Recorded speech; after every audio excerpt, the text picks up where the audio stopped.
Halo semuanya, pada video kali ini kita akan belajar bersama mengenai elemen dalam komunikasi interpersonal. Sebelum kita membahas elemen satu persatu, terlebih dahulu kita pahami lebih dalam mengenai komunikasi interpersonal. Komunikasi interpersonal ini merupakan komunikasi antara komunikator dengan komunikan, yang memungkinkan setiap peserta menangkap reaksi orang lain secara verbal maupun nonverbal. Selanjutnya, kita akan membahas unsur-unsur yang menjadi syarat terjadi komunikasi interpersonal menurut De Vito tahun 1990. Terdapat 7 unsur. Yuk kita bahas satu-satu. Yang pertama, pengirim dan penerima pesan. Biasanya, paling sedikit melibatkan 2 orang. Sudah pasti dong kalau nggak ada pengirim dan penerima pesan, bukan komunikasi. Nah, hal-hal seperti nilai-nilai pembicaraan, gestur, mimik, wajah, sikap, dan lain sebagainya akan mempengaruhi jalan percakapan. Yang kedua, pengkodean dan pemecahan kode. Pengkodean adalah proses produksi pesan di mana terjadi pengalihan pikiran ke dalam bentuk lambang yakni kata-kata. Pemecahan kode adalah tindakan untuk menginterpretasikan kode di mana komunikan mengartikan atau memaknai lambang yang disampaikan komunikator. Jadi, komunikator di sini berperan sebagai encoder dan komunikan berperan sebagai decoder. Kemudian yang ketiga ada pesan.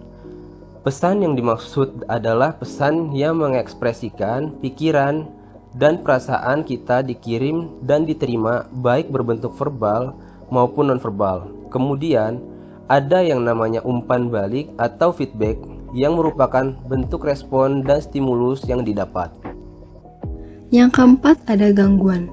Gangguan merupakan segala sesuatu yang menjadi hambatan atau yang mengganggu jalannya penyampaian pesan dalam komunikasi interpersonal yang menyebabkan makna pesan yang diterima seringkali berbeda dengan apa yang ingin disampaikan. Menurut De Vito, ada 4 hambatan dalam komunikasi interpersonal, yaitu gangguan fisik, gangguan fisiologis, gangguan psikologis, dan juga gangguan sistem makna yang berbeda. Terdapat beberapa cara untuk mengurangi hambatan seperti meningkatkan kemampuan bahasa, menggunakan pilihan kata yang lebih tepat, kesopanan dan pikiran rasional, mempertajam keterampilan mengirim dan menerima pesan nonverbal, serta meningkatkan keterampilan mendengarkan juga memberikan umpan balik. Kemudian yang kelima adalah efek. Efek terdiri dari 3 aspek, yaitu kognitif, afektif, dan juga psikomotor. Yang keenam ada channel komunikasi. Channel komunikasi merupakan media yang dilalui pesan sebagai jembatan antara pengirim dan penerima pesan.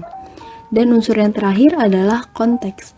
Konteks ini dianggap sebagai situasi yang ada hubungannya dengan kejadian.